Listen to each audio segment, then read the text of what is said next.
From Goodison Park to the Etihad, for all the news and views on the Blues, welcome back to the Blues Side Podcast. Welcome back, Ryan. Welcome back, Reece. Are you happy to be back this week? I've been better, Reece. I'm not going to lie, I've been better.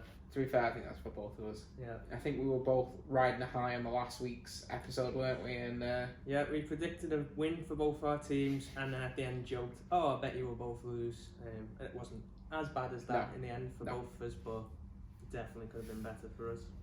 So, without further ado, let's jump in. So, Everton went and played at Southampton this weekend. Yep. How'd they go on, Ryan? Well, Reece, what I thought I'd do is I thought I'd open with a joke. Is it Liverpool shit? So, Reece, what do you get, right, when you take a centre-back built like a fruit machine and play him out of position in right back with a midfielder who is not defensively minded? You get what you deserve, Reece, is what you get. You get what you deserve, and you get beat 2-0 by Southampton. I thought Ben Godfrey looked good last week in right back. I thought he looked good. All I can think is Southampton have had a week to prepare, knowing that we wouldn't have a right back in that position if we have Godfrey there, and have rightfully so targeted that position, and they did it well. I think both goals came from that side. Did they really? From the their left hand side. Yeah. So it's not his fault because he was out of position. And like I said, he's built like a fruit machine. He's a big, wide lad, right? He's quite pacey. Is he built like a fridge? He's built Maguire. like a fridge. Like yeah. Maguire. He is built like a fridge. Has he got all the turning speed of a dump truck? He's pacey. He's fast. Yeah. So he came up against several issues. Obviously, him being out of position. So defensively, he's getting targeted down that side. But then also, I felt that he was getting dragged more central and then creating a lot of space on that wing for them.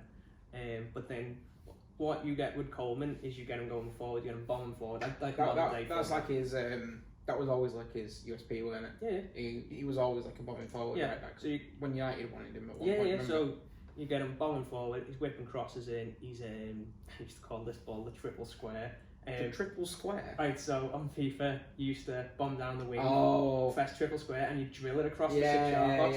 He does that, put it in the danger zone and hope for something.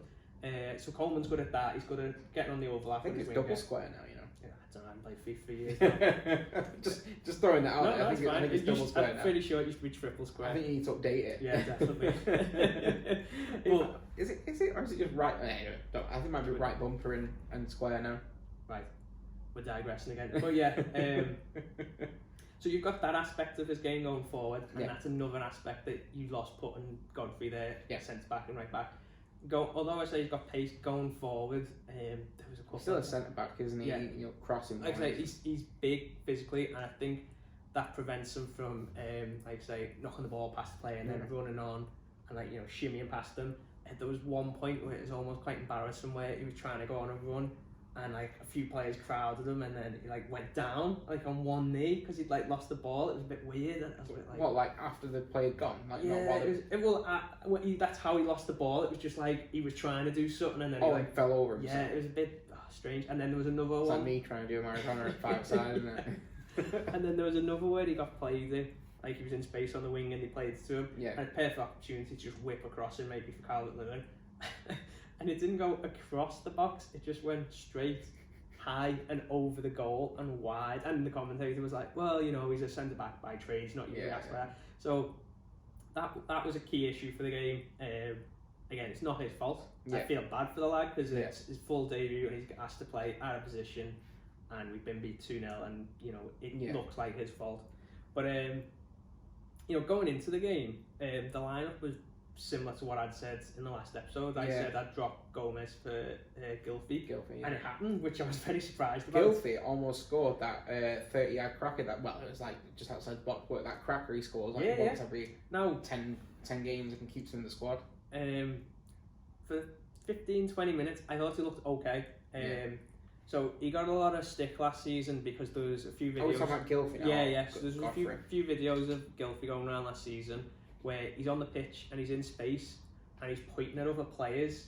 You said this. He was at one point he got scared to get the ball, and that's what it seemed like. He's got space. Not only is he hasn't got a man on him, he's got say 5 yards in front of him to collect the ball, turn and drive the ball forward. But he'd be pointing like pass it to him, and it was very strange, and it aggravated a lot of our fans. And it was the final straw for a lot of fans. Now at this first 15 minutes of this game, was it the final straw for you? Oh yeah, definitely. Or did that come way before that? Yeah. But he was asking for the ball. You could see him, and then when people weren't playing them the ball, you could see him getting physically frustrated, and that was nice to see. And then, like you said, he had a classic Gylfi moment where he cracks it from like 30 yards and he hit the bar. But then he just faded, and it was almost like the old Gylfi again. Yeah. I don't like slagging players off, but someone put on Twitter, like, we dropped Gomez, who had a bad half against the best team in the league, and put Gylfi straight in. Were we a bit whoa. Best team in the league? How dare you? Based on last season's final table standings. But yeah, the team was potentially what I said, and I said he'd play Iwobi on the left, and he did. Pulled him off at half time, so he wasn't happy with that. Oh, we want Iwobi. How did he go on? Oh, it's just shocking. It's frustrating. Like, I know we have a dig at him every week, and I say like, oh, I don't like having to dig at place, but it's one of them again with the price tag being 35 million. Yeah. You expect a certain player. Yeah. Well, we talked about this on the very first episode. How necessarily 30 plus million isn't as much as it used to be. However, that's more so for the top six. Yeah. Do you know what I mean? Top six you expect to go out and spend on a thingy player, on a squad player. Yeah, but when you're Everton, like, no offense, when you're Everton, and your squad wasn't, you had Walcott as like your main winger. When you're paying £35 million for a winger, you're expecting someone to come in, be a first teamer, and like, change the team. Well, not change the team, but you know what I mean, like change your attack a little bit. But no, that was it. He added nothing going forward, and he just passed the ball almost blind a lot, and it was a bit like, you looking where you're passing that ball. He did that at Arsenal all the time. I think that was one of the reasons that they got rid of him, just because Arsenal were like a passing team, and they just he was just like passing it into dead ends. I'd take nothing away from Southampton. They play well. Yeah. Like I said, they prepared for this game and knew to target. I think people underestimate Southampton just because I think we underestimate Southampton. I think that's one of our flaws. Last couple of seasons, they've been in that relegation fight. They've been like in the bottom half every year. But over the last, I'd say, 18 months, they've really come on a bomb. Honestly, since they lost at home 9-0 to Leicester, ever since then, it's like, I think they changed managers after that as well. I think the new managers. But against us, they look more energetic. They had the more pressing, we weren't giving us time on the ball. We seemed to want too much time. Yeah. One thing I put on the Twitter, like, move the ball faster, because we'd seem to get it, and then Dortmund, it's like, no, just find a pass and just, but we weren't, and they mainly because they were putting us under pressure, which was good. So I don't want to like put all the blame on us, and do one of them where I say, oh, we were awful, because Southampton did play well. But yeah, half time it was 2-0, and he puts Bernard on for Iwobi. Bernard's a good player. He's okay, yeah. He used to play better than Iwobi did. Yeah, a little bit, yeah. A little bit, yeah. It wasn't hard. A couple of seasons ago, Bernard had a good link up with Luca Dean. They were all right. Almost. Did you get him from Shakhtar? Is that who it was? Someone like that, wasn't it, Bernard? Yeah. I want to say it was a Russian side. Like He looked dangerous when he was at that team. Yeah. He was a good player. But yeah, they almost had shades of the old Baines and Pienaar relationship on the left hand side with Dean and Bernard, but that's this being now. No. So the 11 was actually the 11 I said I'd play in the second half a little bit. So you couldn't be upset with the team selection then, really, could you? Well, second half was my 11. And did it play better? And we drew the second half. Right, okay. Essentially, yeah. So you what you're saying is, what we're both saying is, Ryan Riley for the next... Carlo, right. Carlo, get on the Friday or the Saturday, gives a little text, right? What are you thinking, right? And I'll tell you, and then, And then you'll not lose at Southampton. What are you saying? I'm just saying Ryan for the next Everton manager. If he played Bernard from the start instead of Iwobi, maybe it was 1-0. We'd have still lost 2-0. Maybe you'd have won 1-0. You don't know. Maybe you just drawn 0-0. Yeah. Maybe still unbeaten. But then it was another game, similar to part in the Liverpool game, where we just didn't look on it. it's just like wasteful in possession was a lot of what was going on. When we did have the ball, we weren't doing enough with it. We were slow in possession, which was really annoying me, especially near the end. I know you've got a couple of injuries, but who was out? So Coleman was out, and hence we had Godfrey playing in right back. Richarlison suspended, so that left a hole. But other than that, it's the full team. But James wasn't necessarily 100%. Rodriguez wasn't 100% no. But yeah, he clearly wasn't happy still, Carlo. So he pulls off Gylfi and he pulls off Decore. Yeah, he throws on Gordon. And Gordon's a young lad, isn't he? Gordon, yeah, he's one of my favourite players at the moment. He looks really promising. What position is he? Plays on the wing, usually left wing. Yeah, he looks good. So he puts Gordon on, he puts Delph on as well. Fine, whatever. Just remember the basics of football. But when Gordon came on, he injected a lot of like energy and edge into the game. He was like chasing down every ball, and then when he got the ball, he wanted to drive with it forward and make something happen. One of his first contributions, he like got it on the wing and he ran with it, and he linked up nice with Bernard. We had a chance, and it was like, okay, yeah. And then we started getting more possession, and we started looking like we were doing something with it. And I thought, we're not out of this, we can get in it. And then Luca Dean red card, which I don't know, like deserved.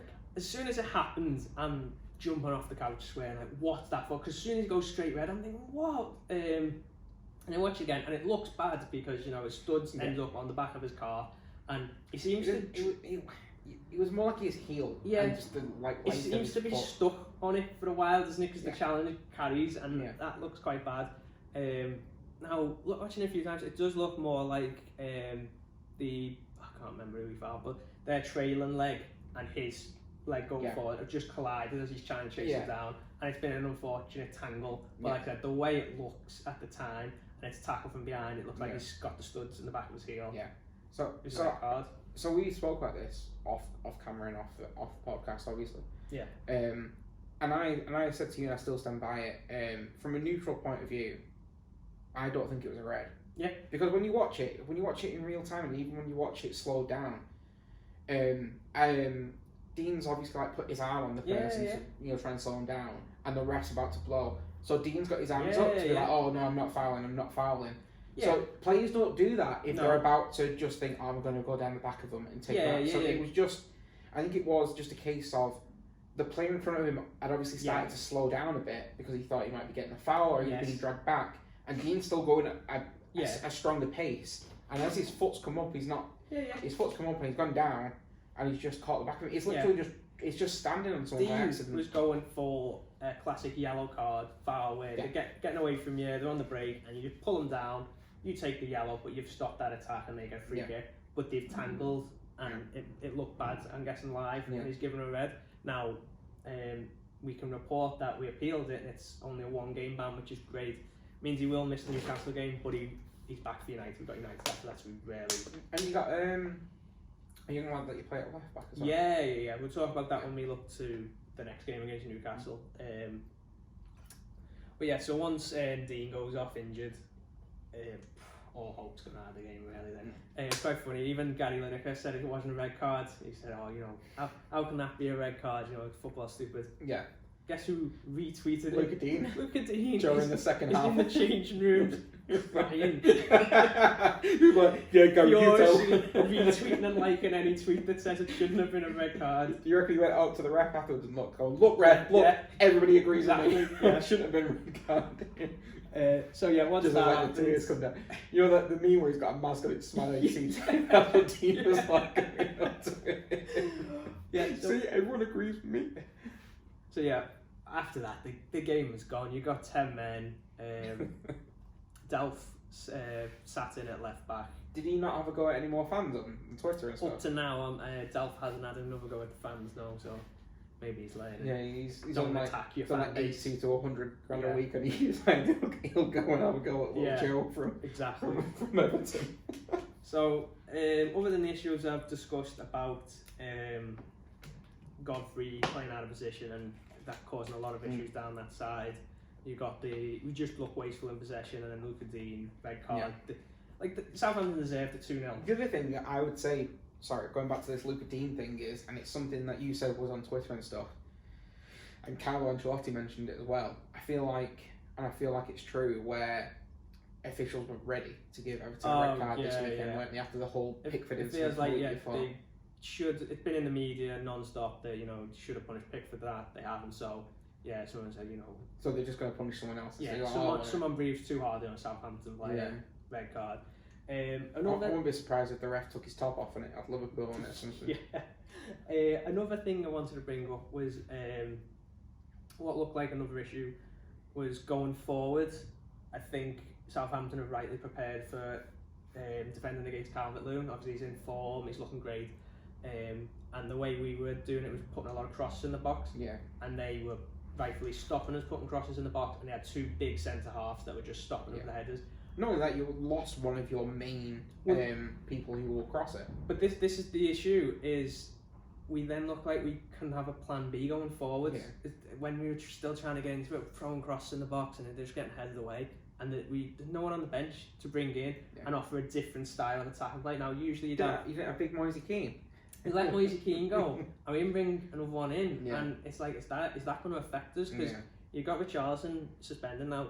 Usually you have him on the wing, and you've got the option to put him more central, bring on a second winger, take Calvert-Lewin off, and then you have got another type of forward for the defenders to mix up. But we had no plan B on Sunday. Calvert-Lewin just wasn't getting the service.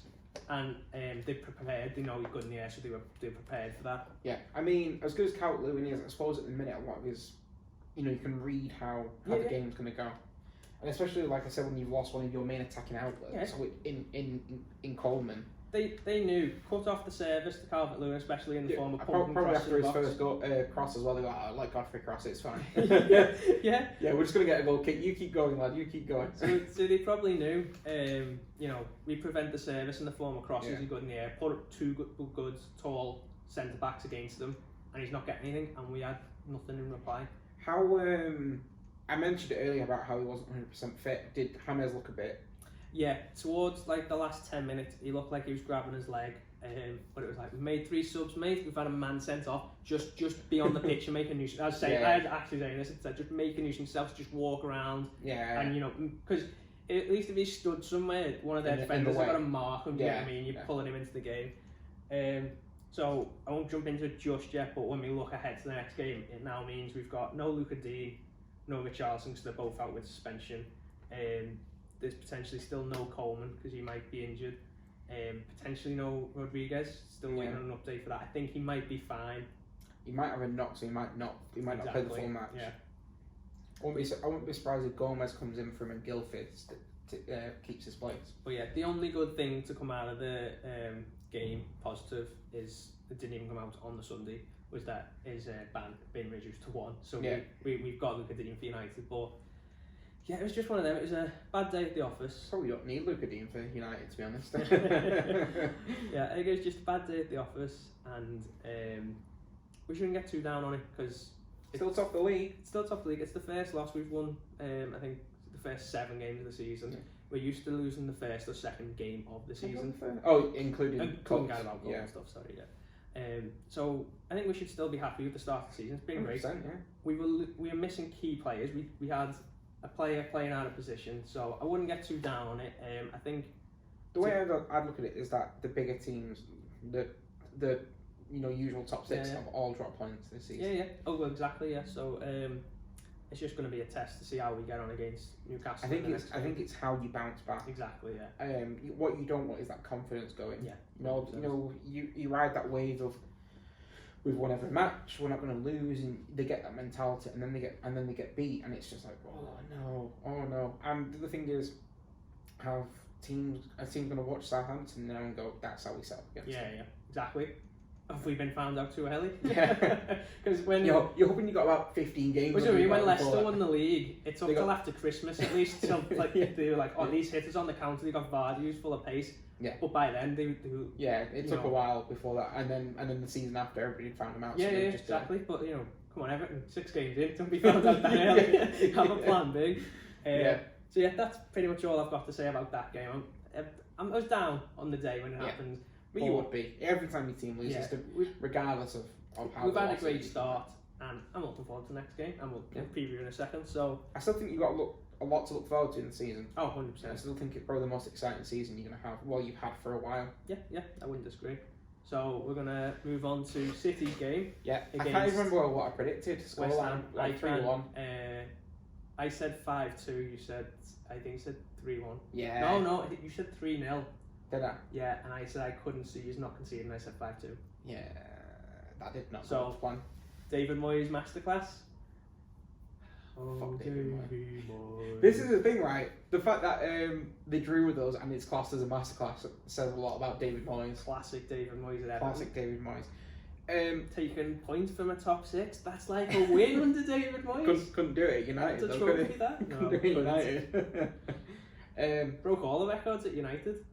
First time we beat them at Old Trafford for like a decade. First time Newcastle beat them at Old Trafford for like 40 decades. 400 years. That's staying in. Oh, God. That was great. 40 decades. No, so it's been 400 years. We didn't even call it football back then. Right, sorry, go on. Yeah, so we drew 1-1 with West Ham. And now, part of me can see this coming. I think I said on the last podcast that West Ham have had a pretty decent start to the season. Beat Wolves, beat Leicester. Yeah, and convincingly draw with those two Arsenal, games. wasn't it? Yeah. Oh no, they got beat 2-1 against Arsenal. Oh, sorry, They were yeah. unlucky these Yeah, that's right, yeah. Especially, I mean, if you compare it to other teams, obviously it's not a good start to the season, but at the start of the year, there was talks of players going on strike. They were sort of in massive disarray at the time. Fans were going against the board because they sold that young lad Diagana to West Brom. Yeah, and it was like that's a direct rival for them because they all thought a lot of West Hams, were thinking that they were going to get relegated easily this year. I don't think they're going to get relegated. But known from the Everton days, David Moyes is very good at He's never beat us after Everton, with a different team. He's very good at getting a team set up well defensively. That's one thing we've missed since he's left. Is a lot of the managers have come in and gave us this nice attacking football, but they've kept us like a sieve at the back and we've never had a great solid defence. Oh, Sam Allardyce. Sam Allardyce knows how to defend. Yeah, 11 men and put bets on. But yeah, when he's got his team working for him, David Moyes can make his team hard to beat. Yeah. The other thing is as well, I think since Pep Guardiola was here, I think we've never the smallest goal line difference is 3 goals between us and West Ham, and we've won every single game by at least 3 goals. So that was also disappointing. However, their goal, you can't really take anything away from that goal, other than the fact fucking Garcia wasn't strong enough in the build up to that. If you watch the highlights, and some of you will have only watched the highlights, they cut off the part before the goal. Now, some people say, "Oh, Diaz wasn't strong enough." If you see, he's got his hands all over. There's not much more you can do. He's keeping him away from goal where there's no danger. Yeah. Oh, well, where you're taught there's no danger. Get him to face away from the goal, put the pressure on, hoping the player comes in, sort of thing. It's fantastic overhead kick. Yeah, it's so good. It is a good goal. He's a good player. Antonio scored the overhead kick. He's a good player. Yeah, he's a good player. He's a massively underrated player. So yeah, this ball comes in, and overhead kick. Oh, for fuck's sake, it's gonna be one of those games. Yeah. But in the build up to that goal, ball comes in. Garcia not strong enough, gets out muscled when he should have got the ball. Comes to their player, whips it in straight away, goal. Yeah. And I've said this before, and I say it again. I don't want Garcia playing for us. I don't care anymore about when I was saying, I'll never be harsh to players. He wants to go. Let him go. I don't want a player playing for us that clearly doesn't want to play for us. And I don't care what people say about you're professional and all this. They're a human at the end of the day. Yeah. If your heart's not there anymore, you tend to not put as much effort in. And I think that's becoming... I don't know if it's becoming evident, but every time he does something now, it's almost like, well, is he doing that because he's not really... He's got his heart in. And what I don't get is, at the end of the last season, Pep never played Sane, even when he was fit. Because he knew Sane didn't want to be there. Yeah. Do you know what I mean? I don't think Pep gives one shit if he got injured again and couldn't sell him to Bayern. I don't think he'd care. And that's because he didn't want to be there. He's giving Garcia too much leeway because Garcia's from Barcelona. Yeah. And he's a Catalan. He's a young lad, and Pep Guardiola loves him. Wasn't there something come out after the game the other day that they want to sign him on a contract longer? City? Yeah. Yeah. He's like, hopefully he's going to sign an extension. The reports are saying that Pep's hoping to like convince him over the next year to stay at City. And the other thing that came out apparently is Piqué extended his contract at Barcelona. I think Barcelona, when they were tapping him up, they say they weren't, they definitely were, tapping him up, were basically saying, oh, you'll be Piqué's replacement. You'll be like the new Piqué. We're going to turn you into Piqué. And if you're a young lad from Barcelona and he's a centre-back, he's only 19, he'd have grown up watching Piqué win World Cups, Euros, Champions League. He'd have been like, oh, that's amazing. And I think now he's start thinking, well, I thought I was taking that place. And Barcelona was just like, no. Yeah. That's what we told you. Yeah. I just want to get rid of him now. I don't want to see him in the team. I'd rather play Howard Bellis at centre back. He's a young lad for us from City. Now there was talk at the start of the season that he was going to get loaned out to someone like Leeds, something that never materialised. I would rather just get rid of Garcia, let him play in the EDS, the elite development squad, the under 21s and 23s and stuff like that. Let him play there. You know, that's what he was doing before he got in the team. Bring Taylor through. And then we've got Diaz, Laporte, Stones, Howard Bellis, and Fernandinho can play there. Yeah. Got 5 players there. And yeah, I don't think he's good enough. He's not suited to the Prem. Yeah. He's small. He never wins a header. He's slow. He's so slow. I saw a stat saying that he had the highest completed pass percentage out of any of the defenders. Doesn't mean anything to me, that. No. Not at all. Stones usually gets a high percentage pass, but then he'll make a mistake and need to go. And I'm just really fed up with Garcia being in the squad now, because it's quite clear that it's only because of favouritism from Pep. There's no tactical reason why he gets put in at all. There's no tactical reason whatsoever. He's not good enough, and he doesn't want to be there. Don't know why Barcelona want him. They can have him. Yeah, they can have him. I mean, we wanted 30 million apparently, and he's got 1 year left on his contract, and they were willing to offer like 18 million euros. I'd just taken it and run. Just take it and run. All gone. Yeah, it was Messi. Anyway, that's my little rant on Garcia, how I don't think he should be in the squad. Anyway, so first half, we weren't bossing it. They looked like they could score. We had a couple of chances, but nothing major. And then in the second half, he takes Aguero off and he puts Foden on. I know at first I'm like, why has he taken Aguero off? I'm not bothered. I'm glad Foden's come on. Why? I meant to ask actually. Why didn't Foden start? I don't know. Because other than him having a slight knock, there's no reason to arrest him. He's young lads, and exactly, I think he should be playing every game he can. I think maybe he had one eye on the Champions League in midweek. Yeah. Do you think he's underestimated West Ham? Thought he could afford to leave a few players out and save them for 100%. That's what he's done. Stupid. Yeah. What does Pep know? What does Pep know? What has he done? No. Has he done? Brings Foden on. Foden completely changes the game. He scores in the first few minutes of the first half. Second half, even Champions League. Yeah, so he's in a great vein of form at the moment. He's in a great vein of form. He's young. He loves playing. You can see he's enthusiastic about playing. And to be fair, it doesn't seem like he's let the England thing knock his playing confidence to us, because it could have that effect. I was a bit worried about that. And I'm not saying it's bad that it hasn't, in the sense that he should be. It's good that it hasn't. Yeah. And it's nice to see that he's still performing well, even with that happening. Yeah. I was worried about that because last season, the incident that Bernardo had with the Mendy incident, that I think 100% knocked him, and he didn't play anywhere near as well. So it was a worry for Foden, more because he needs to play well to start getting the team. Potentially it's made him kick on more because Southgate dropped him then, hasn't he? Yeah. And he's like, well, I'm going to show you what you're missing. Do you know what I mean? You want me in your England team. He's going to force his hand. So, although saying that, Grealish has forced Southgate's hand, and he still doesn't seem to play him for some unknown reason. Yeah, but Mason Mount, right, is such a good player.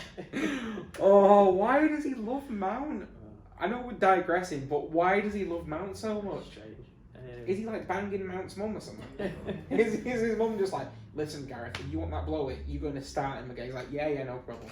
I'm going to completely take you on a tangent now. I was thinking about like Southgate the other day and about international managers in general, and how can you compare some of them to club managers? Because realistically, what club in the Prem do you think Southgate would walk into as manager? Wouldn't walk into City, would he? I think he'd walk into... I don't think he'd walk into City, Chelsea, Liverpool. I think he'd struggle to walk into Southampton the way they're playing now. Yeah. He'd struggle to knock Moisey off of West Ham probably.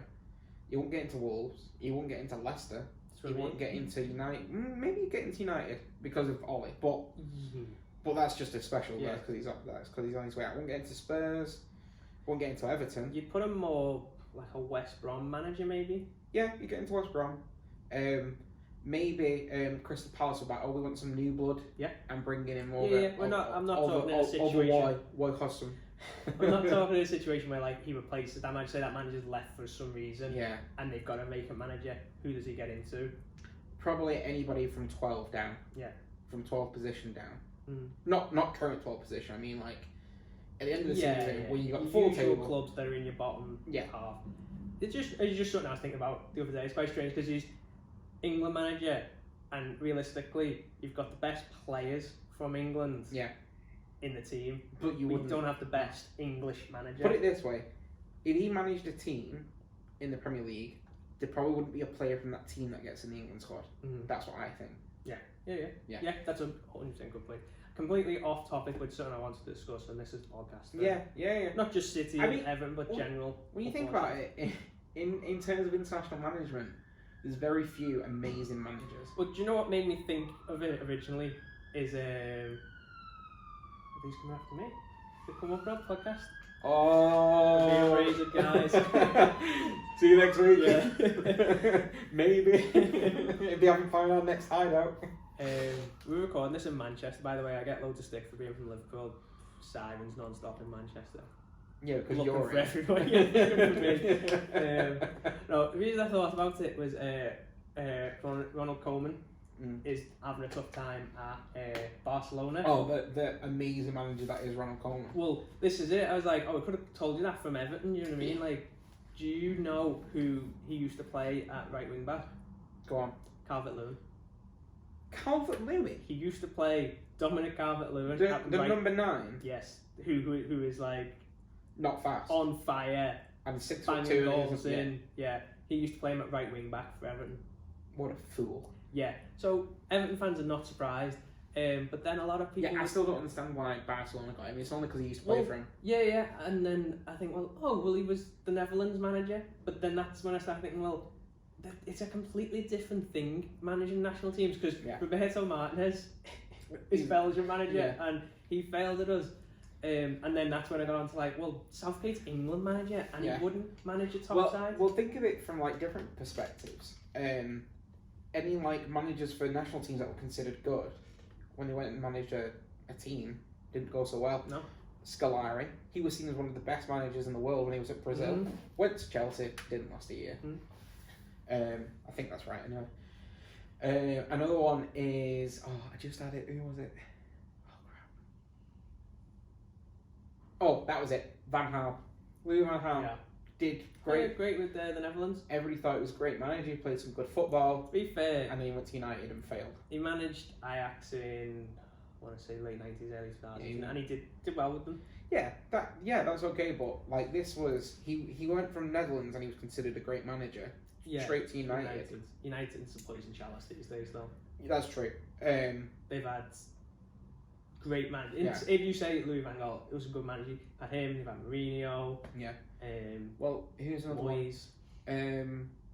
What was he? Was he? The Spanish manager that got sacked. Lotta Pegwin. The Spanish manager. No, he was the manager of the Spanish national team. Yeah.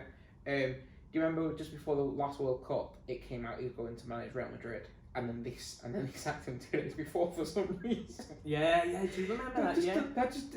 That didn't make any sense because it wasn't like he was going to a rival. Yeah, I do remember that. It wasn't like It's not like he went, I'm going to go manage Portugal after Yeah, this, and they were just like, no, you won't, and just like, we're going to it doesn't make sense, because how Spain did not affect Real Madrid, and how Real Madrid don't affect Spain, other than the fact that they have players from there, but that would make a difference. I do remember that being really weird. It was just as though like the Spanish FA or whatever it's called there would just like spit in the dummy out and just like in a bad breakup, and they're just like, I want to take this with me, and you're gonna have nothing.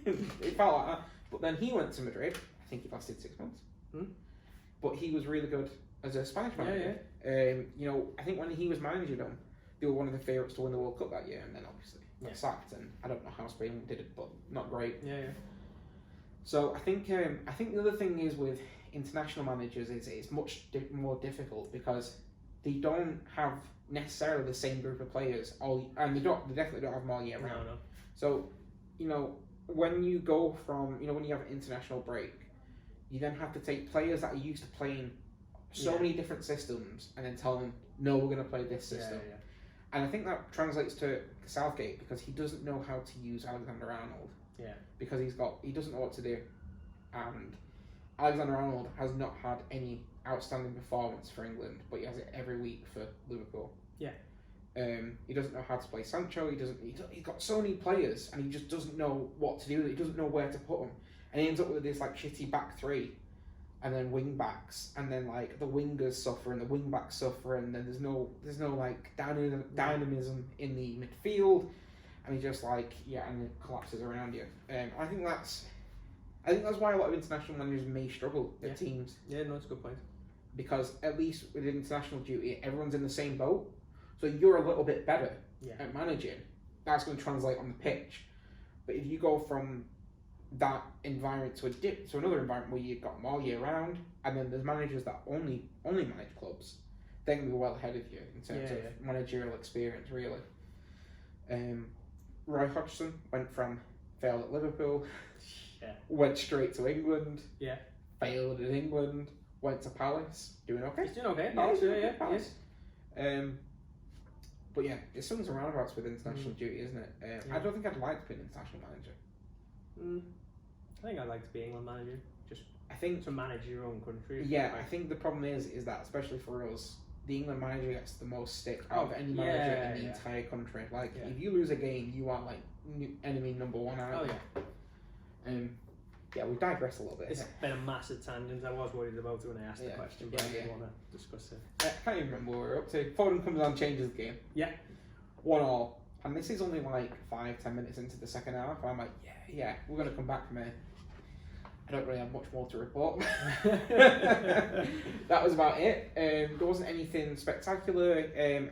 I didn't feel we were in much danger in the second half, to be honest. I mean, they had a couple of breaks here and there. But it was, certainly for the last 30-35 minutes, West Ham, every single player was in there on a half, and they were just digging in and, doing what most teams would do.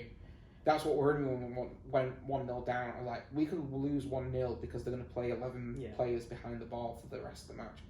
And after the 1-1, they did. That's what they did. I think at 1-0, they weren't as far back, because it was like, we've got them once, we can get them again.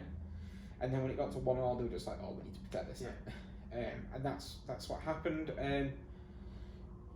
Now, as I said, Aguero got took off at half time. And at first, everybody was like, why are you doing that? Why are you taking a striker off when we need a goal? Hamstring injury. And they're usually a good few weeks. It could just be a twinge, because he looked okay on the match. My hope is that it's just a hamstring injury, but not a heavy one, and maybe just because he's just come back and he's had so long out, and it's people, when players do that, usually get muscle injuries, and hamstring's probably no different. So hopefully it'll only be a couple of weeks, not 6 to 8 weeks, like usually for a hamstring, isn't it? But no, now we're without a striker again. However, Big Gabby is back in training. Good. He's in training. I don't know how long it'll be before he starts. So I think he'll start this weekend. I don't know if he'll make the team this weekend, but in the next couple of weeks, certainly he'll be back. So, this time in the month, we could have both our strikers back, and, it might not be as much of an issue. I like Jesus. I still maintain what I said, saying that he's not good enough. where I don't think he's not an Aguero. Though you can't get another Aguero, but you just get the next best thing. Do you know what I mean? I still maintain that Haaland is the answer. Oh yeah. He scores every week, and he doesn't just score; he puts it in the net. Yeah. Like if he misses, he gets angry. If Jesus misses, he's just like, I'm so upset with myself. What do I do? It's like, put it in the net. Stop dawdling about. It's going to be good to see him play in the Premier League, and I think he will come over soon. Hopefully, he comes to us because his dad played for us. Yeah. I'm hoping. There's that famous picture on the internet. You might not have seen it, where he's in like the City shirt from 2009. And he's in it, and he like sat on his couch with like long, lanky legs wide open, and everybody's like, "Yes, that's what we want." There's a picture of him like at a City match with his dad, full City kit. I'm like, "Yeah, that's what we want."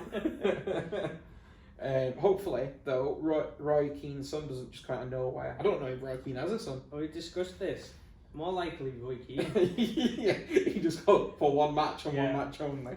Roy Keane's like, how many of you are there? How many times am I going to teach you this lesson? You know what I was thinking more though? It was something like, have you seen Creed 2? Yeah. With Ivan Drago. It's Ivan Drago's son and he fights like Adonis Creed. That's what it'd be like. And just like in the movie, Haaland would come out on top this time. Yeah. So, that's the report. Sorry it's short and sweet, but nothing happened other than like 1-1. It's okay, we filled it out with 30 minutes of England. So. On a hypothetical, no kind of self-game. People are going to be confused when they hit that part. I know, yeah. I don't think, it wasn't anywhere near as action-packed as the Everton games. Was the 1-1 scoreline deserved? Was it a fair reflection of the game and the performance? I wouldn't say it was unfair. I wouldn't say we were robbed. But if we'd have won, it would have been a fair result, do you know what I mean? West Ham didn't deserve to win. Yeah, you've done enough to win the game, but you weren't robbed, essentially. Yeah, we did enough to win the game. We didn't take our chances. We were missing that striker up front. I think is going to be a thing all season. Yeah. If we don't get someone in, or if Jesus and Aguero are constantly getting injured. Because Sterling isn't good. I know he scores 30 goals a season at the minute, but from the wing. Yeah. He's not a natural. Yeah. He doesn't have that movement or the know-how. Or it's like I was saying to you, Cancelo played at left back. I haven't mentioned this. Cancelo played at left back, and Cancelo looked really good again. And he's getting forward, and he's darting through, and he's whipping these balls in. And some of them are a bit high, but not super high because we're a team full of midgets. Is at the height of the drilled across, and they're always across. They always seem to be across that 6-yard box, exactly where you want it. Triple square, triple square, just where you want it, exactly where you want it. And there was just no one there. Yeah. And if I was him, I'd have been like, oh Christ, this again. Oh, something else I forgot to mention. When it was 1-1, like I don't know, 15 minutes to go, we need a player to go and change the game. Who does he bring on? Zinchenko, our left back. So he takes off Kyle Walker, puts on Zinchenko, puts Cancelo at right back. Now after the match, Guardiola was just like, oh, Walker was exhausted. I was like, he was bombing up and down even just before he went off. He doesn't know what exhausted is. I was like, could he still run? Yeah, I guarantee he was going to still run. And I think what the hope was is that Cancelo goes to right back and then he'll bounce forward down that wing. But as I said on the previous podcast, I think Cancelo suffers from the fact that when he's on his right foot, because he's stronger on his right foot, he'll more likely try and do a flick or go round or do something a bit different with his right foot. Whereas, so for some weird reason, I think he actually plays better at left back. Yeah. Because I think he just runs, and because he's not as confident on his left foot, even though it's a good left foot, he'll just whip it in, and the crosses are almost always good crosses and dangerous crosses. I would just play him at left back constantly. Because I think he's faster. I think he's better defensively, and he has more of an attacking threat than Mendy at the minute. Because Mendy was really bought in. I feel like I talk about Mendy every week. Mendy was bought in as an attacking threat. That's what he was there for, and he was, he wasn't Kyle Walker fast, but he wasn't slow. Yeah. And I think he's had so many injuries now, where he just hasn't got that pace. He's only like 25 and seems to have lost a yard of pace. Do you know what I mean? He's not as athletic as he used to be. Yeah. That's what he is. And that that's probably just injuries. Yeah. Nothing you can do about that. No. Happened to Michael Owen. Michael Owen used to be a whippet, Yeah. and then he got that bad knee injury in the 2006 and just never the same Yeah. since. And I think that's what's happened to Mendy. And his crosses just aren't there like they used to be. So I would put Cancelo first, then probably Mendy, then Zinchenko in terms of our left back options. But Cancelo definitely got to be up there now. Yeah. I think he's cemented it. He should have done anyway. Yeah. And I think he'd be aggrieved not to get into the team every week now. But yeah, other than that, that's it. Nothing exciting happened. Nothing like no red cards or no like bad decisions or anything like that. I feel like for the last 2 weeks, Everton have had like more action-packed games than us. It's not always a good thing. Yes, yeah, exactly. Yeah. This week definitely wasn't a good thing, was it? So yeah, should we just move on to our preview for the weekend? Yeah, we'll look ahead to this weekend. Who have you got? We've got Newcastle away. Okay. So I'll quickly blitz through, because I've done my research, blitz through Newcastle start of the season. Yeah. They win 2-0 away against West Ham. Yeah. Good win. They lose 3-0 to Brighton. Did you say they won 2-0 away to West Ham? Yeah, first game of the season. Was that Premier League? I hope so. I'm probably wrong. But yeah, they lose 3-0 at home against Brighton. Then they get a draw 1-1 with Spurs. Do you remember that game? Yes. They get a The Dyer handball. Yeah. So realistically, they got beaten. Even Steve Bruce said it shouldn't have been a pen. Then they win at home 3-1 against Burnley. Usual season, that's a good sign. But Burnley have been fairly poor this season. I feel like Burnley usually start off poor, and they get going and they gradually like creep up the table. So I think they'll do that again. Cause I think this time last season they were like 16th or something like that. Then they lost 4-1 against United. It was 1-1 for ages, and then United scored 3 in the last 5 minutes. Yeah, it's mental that. I think that's just to do with tiredness more than anything, isn't it? And then their last game was 1-1 with Wolves. A bit hard to judge on Wolves this season because they don't seem to be the same team as they were last season. I said this to you before the season started on our first podcast. They've got that hangover from Europe because the amount of games you have to play when you're playing that Europa League is so many more than the Champions League. I think they've got a hangover from it. I think they're going to suffer. Actually, so they've had an okay start to the season. And if we look to the last time we played Newcastle, it was in January. It was 2-2. Do you know what score it was at the 90th minute? Wasn't it? Was it like 2-0? 2-0 Everton. Yeah, I remember. Yeah, and you. Yeah, I remember this. I remember talking to you. 95th and 96th minute. Yeah, I remember this. Yeah, Newcastle fans absolutely because love it. they basically scored from the kickoff after they scored. It was one of them. So they make it 2-1, like 95th, and then usually you think, oh, there's not enough time for them to score. They're gonna we get a kick off. They're gonna keep the ball, and we won 2-1, but we somehow lost the ball, let them attack, score. Another issue when we play Newcastle, and I think it's going to be better for us that there's no fans in the stadium, is Pickford. He's a Sunderland lad. Yeah. He's from Sunderland, born and bred, played for Sunderland youth, played for Sunderland first team. Yeah. And it's not a derby for him, but you get what I mean. Yeah. It's like if you went and played for like I don't know Leicester, and then you started playing and you were playing Liverpool. So like the Newcastle fans get it in. He gives it to them sometimes, you know. But he's one of those players that can't afford to do that because he loses his head too easy. Do you know what I mean? And I think that's what happens to him when we play Newcastle. His head can go because he's too busy thinking, "Oh, I'm going to show these. I'm going to put off great saves, and we're going to win." But like I say, empty stadium now, so maybe he can keep his head in the game. Yeah. And you know, but I don't know. As long as Callum Wilson doesn't go for that near post, he's fine.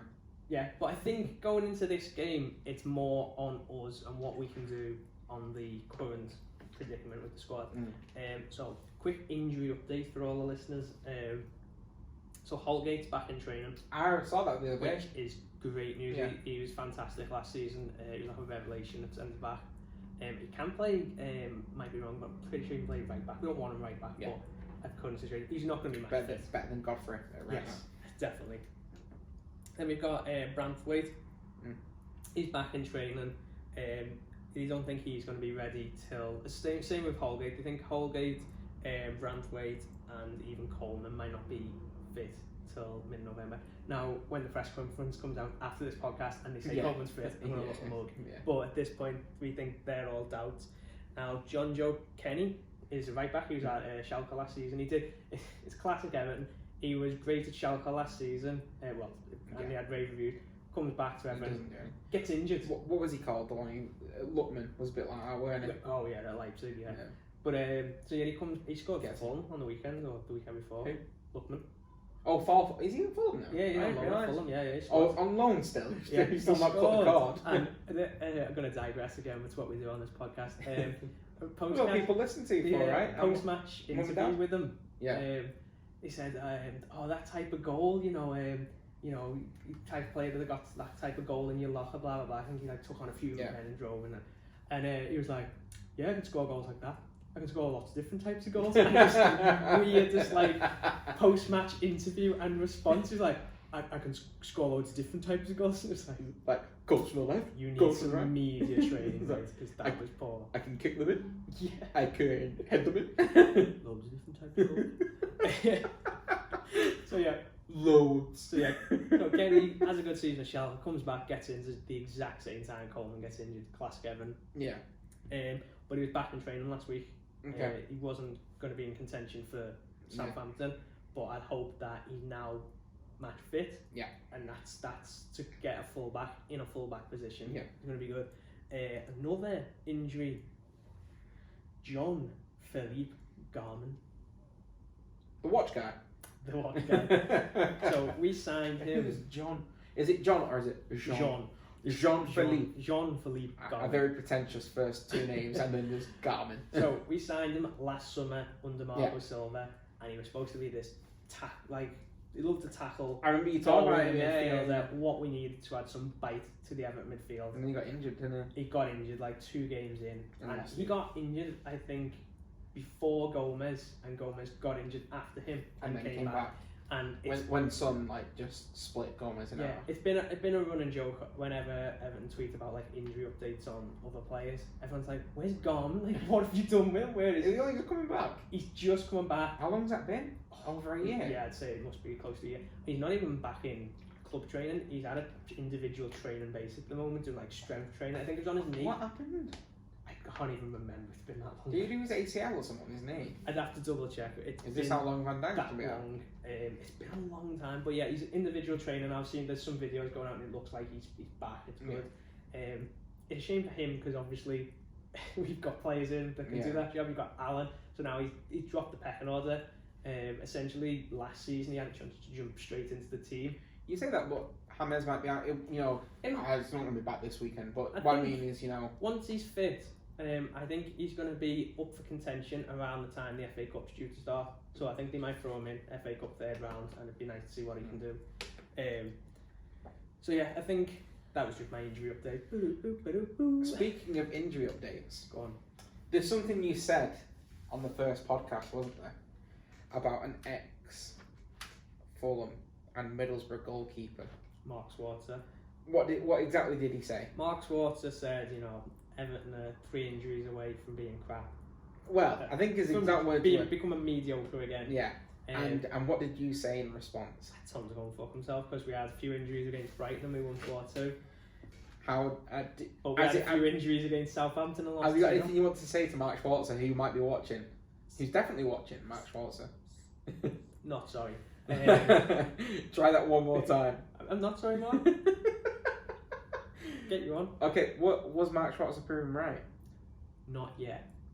For that game. For that game, was he proven right? No. What? No. Why? Because they were worse than mediocre. No. Because Mark Schwarzer's a joke. So right, yeah, going up. The title of the thumbnail is definitely going to be Mark Schwarzer proven right. So I think it really rests on how we bounce back from Southampton, what team we put out, and how those players perform. So you got a little team. Carlo, tune in. Give him a ring Friday night. Not quite Mike Bassett on a packet of cigarettes, but on a post-it note here. Wow, that is very professional. So Pickford in goal. Yeah. Don't drop Pickford. So some people are saying Delph can do a job at left back. Did he play a few? Yeah. Left back. Yeah, title winning season as well. Did he? Yeah. And when he does come on for Everton, he looks comfortable on the ball. He looks a good player. So I don't know if I want him playing left back, but if he's going to be a safe pair of hands in that position. But Nkuku, who Nkuku. Nkuku. Nkuku. He looked great in the cup. He's like I said, he bombed forward a lot. He looks like he can drive with the ball with a lot of confidence. And then when we played West Ham in the cup, he had to do a lot more defensive work and cope with it fine. So I'd be happy with them giving him a go at left back. I'd keep Keane and Mina because we haven't got any other option unless he wants to start Keep him keen. Yeah, keep him keen. Treat him Mina, keep him keen. I'm gonna cut that out. So we get to the issue with right back. Now if Kenny's fit, I'd probably throw him in because I'd rather have a full back in a full back's position. Yeah, rather than Big Ben. Yeah. What about 3 at the back?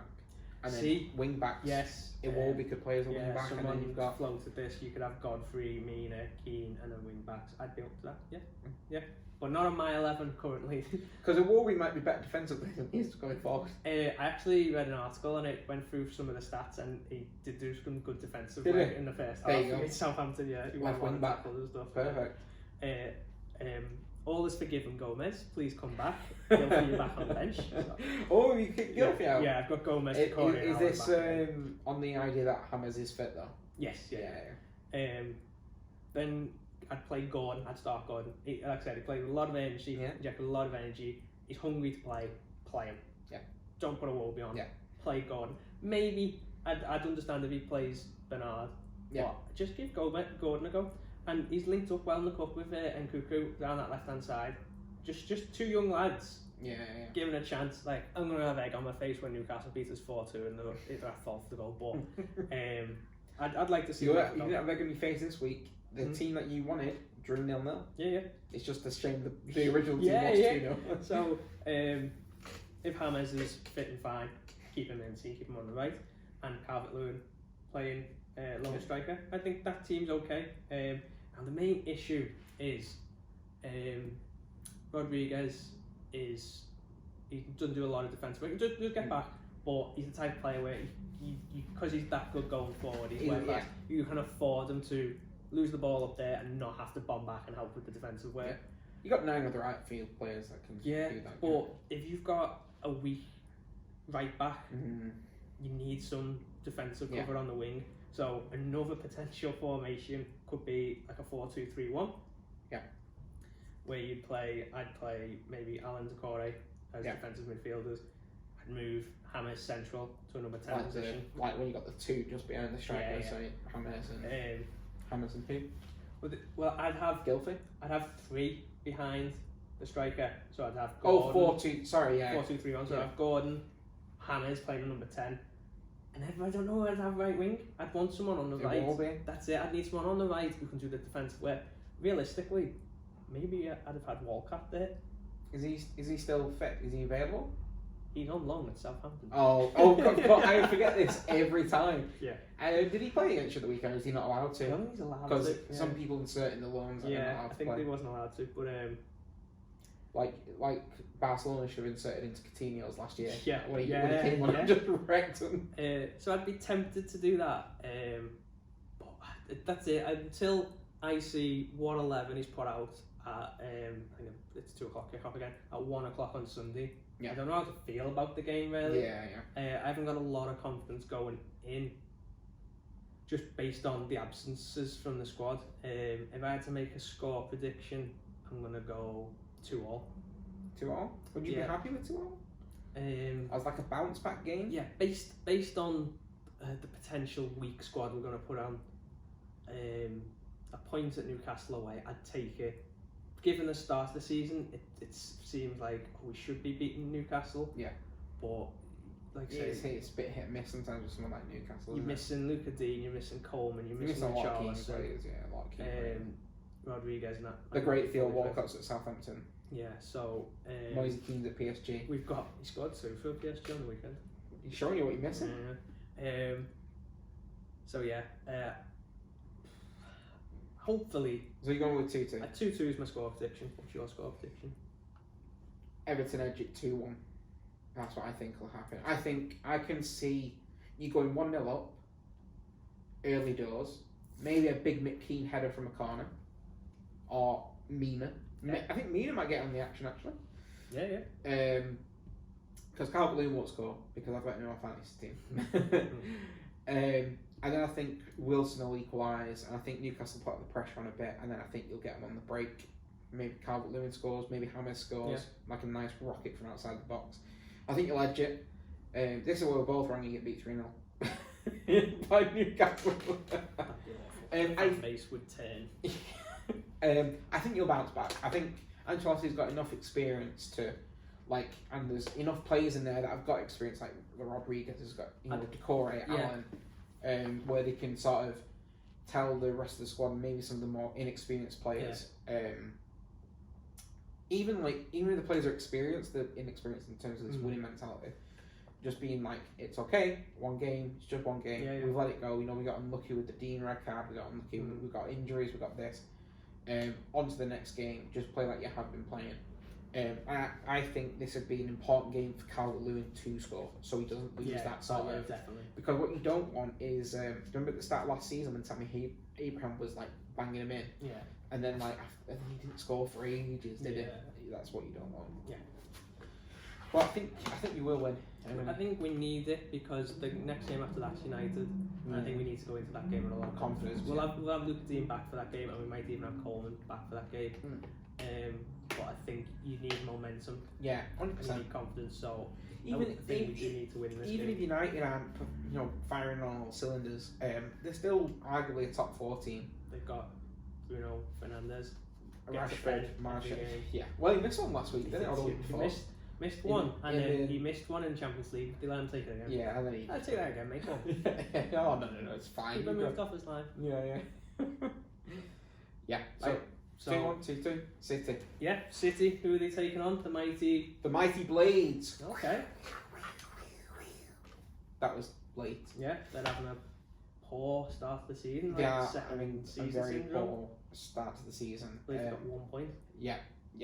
I think how many games did they play? 5. Lost 4, drawn 1. Yeah, they might even have played 6. Yeah. So they're in a poor. What are they? 19th. Yeah. So we're playing the Blades. This way their season kickstarts. I was literally just about to say 1-0 win against City. I was literally about to say I wouldn't be surprised if we got a 1-0 loss or a 2-0 loss to Sheffield United, as all of a sudden every single player turned into prime Maradona, or at least the City players would make them look like prime Maradona. I'm a bit more optimistic for this game. I'm hoping that 3-0 win against Marseille, and the fact of how we won it. So we won 3-1 against Porto, but we didn't look like a 3-1 winning team. Do you know what I mean? I think it flattered us a little bit. But this game, and then obviously shown at the weekend, we went and drew 1-1 with West Ham. But I think now, the way they played, I think maybe some of the players are getting that confidence back, and I think what's happened recently is that when we're not winning, we're sort of more stressed, and we need that goal straight away. Whereas old City was like, alright, doesn't matter, got enough time. There's 30 minutes left, there's lots of time for us to score a goal. Whereas now, I think, or in the Premier League so far, it's been like, there's only 30 minutes left, we haven't got that much time, whereas in the past it was calm and collected. So I think I'll go with what I think my team selection will be first. Now, obviously, Aguero's out, Jesus is still out, De Bruyne's just come back, so I think he'll be back. And this would be what my preferred lineup would be for the weekend. So I would play Edison, obviously. Cancelo at left back. Now, a change that you're going to be a bit like, oh, I can't believe he's done that. I would put Stones and Diaz at centre back, because Laporte has just come back from injury. Okay. I think Stones can do a job. I really liked. Garcia. So he can get fucked. You start Stones, but you think Pep will start Garcia? Probably. Yeah. I actually think you might start Laporte, but I would be wary. I'd be wary of that. Fully fit Stones, Laporte and Diaz all day in the week. I just think that because he's just come back, and obviously last season he got that bad injury. You don't want to rush him. Because I think in the Champions League took him off for 20 minutes to go. So that's what I'd do. I'd start Cancelo, Stones, Diaz, Walker. Simple back four, easy enough back four. Now, I think he'll play the double pivot again, and I don't want him to play the double pivot again. But I want him to play Gundogan or Rodri, preferably Gundogan, I think, as that number 8 sort of role. And then I'd have De Bruyne and Foden those are the two that I'd have. You know, Yeah. going in and out. They both will run back and defend. They'll both go forward. Easy enough. Left wing, I would probably play Sterling. Right wing, I would play Torres because I think he's earned his way in now. No, now I've dropped off Bernardo, which is harsh, but I'd have either Bernardo. If he dropped not Stones, if he dropped Foden or Torres for Bernardo, I wouldn't be agreed with that. Yeah, that's fair enough. I wouldn't start Mahrez. Not at all. You can slum it out on the bench. And then a little bit of a out there player, Liam Delap. I'd play at centre striker. Do you know who he is? Yeah. Discussed him, Rory Delap's son. Yeah. Rory Delap's 17-year-old son. In the Carabao Cup, didn't he? It was a beautiful taking goal against Bournemouth as well. He's strong. He's not slow, and he's got a fantastic left peg. What do you think the chances are of Pep starting Delap? He's in first team training this week. He's been in first team training this week because we've got no striker now. Yeah. I don't think he'll start it. I think he might be on the bench. I think he might come on for like 20 minutes to go. Yeah. But that's what I would do. Put someone in. He's strong. Gives us another dimension as well. Yeah. Especially since Cancelo likes going up that wing and crossing it in. Because what you've got then on the left is you've got Sterling who's going to cut in, and then you've got that other option of Cancelo who's going to stay out wide and cross it in. So you've got two options there, which I think really work. Torres will be on the right wing. He'll come in. He's right-footed, but he'll still come in. You got Walker. Walker isn't as good, going forward, but that's not an issue. And then you got Foden and De Bruyne, whipping those crosses in like he always does. If you've got someone like Delap, who's going to stay central, there's going to be someone there to tap it in.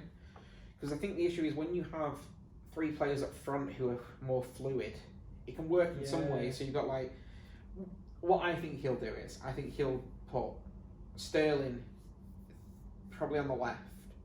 He might put Torres through the middle again, and he'll have like Bernardo or Foden on the wing. I don't like Foden on the wing, I prefer him central, but that's what I think he'll do. And then he'll be like, oh, you three, move in and out. And I don't like that because what then happens is that one of them never has that specific job to be in the middle and be ready for the ball. None of them have that. Whereas if you do it this way, they know the positions and stick to it. Sterling and Torres can be quite fluid in terms of cutting in from the wing because they've got the wing backs. Well, not wing backs, but they've got the full backs running up. Yeah. So that's more fluid in the sense that they can do that. They're allowed to do that, and I think that works better. Yeah. The midfield sorts itself out. Though De Bruyne and Gundogan and Foden will all track back. They're not all going to just stay up and not do that. He gets a lot of stick, but I really like Gundogan. I've never known why City fans give him so much stick. I honestly think that other than De Bruyne, he's probably our best passer. Yeah. Like some of the balls he comes out, he's just because. I remember. I think it was this season we won against Liverpool. Yeah, I mean, won the league. Yeah. I think the last time we won the league, his trademark ball was somebody on the edge of the area would pass it to him, he'd flick it, it'd go over to a winger, they'd cross it in, boom, go. And that worked so many times. And it was just like this deft touch, it would just go over. And I put it on the Twitter column, Silky. I think he is silky on the ball. I think because he's not De Bruyne and he gets compared to De Bruyne because Gundogan is a bit more of a box-to-box player, and because when you do that double pivot, I think he must get some sort of instruction that he should go forward, and then because he's then caught defensively because he's not super fast, I think that's when he gets a lot of stick. But if you just played him at number 8 pivot, or number 6 really, and then De Bruyne and Foden as 2 number 8/10s, I think he'd perform really well there because he can tackle. He gets around that pitch a lot, and I really rate him. I've always rated him. I think some games he plays worse than others, but I think he's too much of a scapegoat for certain fans. I think Rodri now needs to take some blame because what game was it? I can't remember what game it was. I was just fed up with watching him get jogged past. He wasn't getting run past, he was getting jogged past. And he was going in and he put the arm on and they'd go, hey, I can't be arsed. And then he'd just start trotting back. I'm like, no, go for it. Fernandinho would have done that. Fernandinho would have been all over that. He'd be like, if you got away from him, I'm going to come back after you. And it's not that I dislike Rodri at all. I think he's a good player. I think he's a good passer. But I remember when we lost De Jong, we lost the bite in midfield that we needed back in like 2012. Yeah. And we got Fernandinho, we got it back again. And now I think we're going through that transition stage again. And I think, as much as like a lot of fans might hate this, do you remember Javi Garcia that used to play for us? Yeah. The midfielder. Yeah. He was also Spanish. He's also quite good technically, and he came from like was it like Porto? No, he came. I think it might have been Benfica, something like that. He comes in, and I think Rodri at the minute is just a glorified Javi Garcia. Genuinely, Okay. He's got about the same pace. He's about the same height. He gets a headed goal every now and then, and that's about it. And he played for us, and he wasn't a disaster. You wouldn't put him down as like some of the other players that we've had. Yeah. But he was gone within 2 seasons. Yeah. And I fear at the minute that will be Rodri. I fear that 2 years' time we'll have sold him off for like 20 million to, I don't know, Real Betis or someone like that. So I would, I hope he proves me wrong. But and last season I thought he was great. I thought he was really good. I thought he was one of our best players. And I remember the season going, oh no, Rodri's good. And now I don't know if he's just a poor start to the season, but I'm fed up with him. I'm fed up with Mahrez, honestly. And I'm fed up with Garcia. Yeah, oh yeah. Let's not get back on Garcia. Yeah, give him a break. So my prediction is 2-0 to Manchester City. 2-0? Okay. 2-0. Because I think we looked very defensively sound at the weekend. In the Champions League. Yeah, 3-0 against Barca. Now maybe not a sound without Laporte there, but I can imagine Pep playing Laporte regardless of injury. So if he plays the team that I think he'll play, which would be the same back four as I picked, but Laporte instead of Stones, he'll have a double pivot of Gundogan and Rodri. He'll then probably play that fluid, and he'll have De Bruyne in there. He'll play that fluid front three of like Sterling, Torres, Bernardo, or Foden, or Mahrez. Unfortunately, and I think we'll create lots and lots of chances at Sheffield United. Yeah. Oh yeah. Definitely. What's your prediction? I think how bold do I go? I'm gonna go 4-0. Woo! Yeah. To Sheffield. I just think they've had a poor start to the season, and I think this just might be one they need for City back to a team. City are due to give someone a good hiding. To be fair, they've not done it yet. At the start of the season, they usually give someone a good hiding. Foden hat trick. Phil Foden hat trick. I'm going to put him in my fantasy team triple captain him. Oh, it'd be beautiful if you did that. Yeah. It'd be beautiful. So coming towards the end, I think you'll win 2-1. You think we'll draw 2-2? 2-2. I think we'll win 2-0. You think we'll win 4-0? So both of us have voted for estimated the other team than us, and then we'll come back next week and we'll have both lost 3-0, and it's fine. Let's hope not. Come on. The first few episodes we could be really positive about Everton, but we start sliding down again. I don't know if I can carry on with the podcast. He just gets to like Christmas and he's just like, so this is the end of the podcast. After a total of 43 views and 12 subscribers, we're going. I know everybody's going to be so upset. So I think we can wrap up there. Thanks again for listening or watching. The 5 of you that do. Yeah, we appreciate you. Mum and Dad love you. Thanks for listening. Thanks for watching on YouTube. If you're on one, try and switch the other and see. And as we've said before, please interact with us in the socials. Send us an email. And the emails are always in our description of our videos. Our Twitter handle is at BluePod1, I believe. At the BluePod1. Yeah. I think if you put Blue Side Podcast, we'll come straight up. We'll come straight up. To be fair, if you listen to this, you probably know our Twitter site. You probably got some. I think a few people probably found it from there. But get involved. Hit the like button. It's only like less than a second job for you. It helps us a lot. If you just subscribe, hit the like button. Even if you throw a little comment on the video. Nice one. Not like what was he called? Before we go. Send your ball. If you're listening to this, go and fuck yourself. Remember to like, comment, and subscribe. Send your ball. But we'll wrap it up. Remember to like, comment, subscribe, notification bell. We're going to be doing at least one episode a week. When it's Champions League, we pump out 2. I think people have seen this with the Champions League episode came out late, but that's because work got in the way. At the moment, this isn't our job. We do this hopefully as a hobby. Yeah, we do this as a hobby because we like doing it. We like talking about football. It becomes very awkward during the week though because we're talking and then one of us is like, say that for the podcast. Yeah. It gets a bit quiet sometimes. Yeah. So did you watch the game? Yes. Yeah. Yes. Yeah, but we can't talk about it now. Save that. Save that for the podcast. But yeah, thanks for watching. Mm-hmm. The Cow and the Penguin. I'm happy that you've watched. Yep. We're happy that you've watched. And please like, subscribe, like we said, and give us a listen. Yep. Thanks, guys. See you next week. And until next time. Until next time. Until next time. Cut this out. Go on, set me up again. So for the podcast. And until next time. Oh God. Until next time, guys. No, you did it wrong. Don't you say remember? No. Oh yeah. Go on. And until next time. Oh my God. And until next time, guys. Remember. Always look on the blue side of life. Banged it. Woo.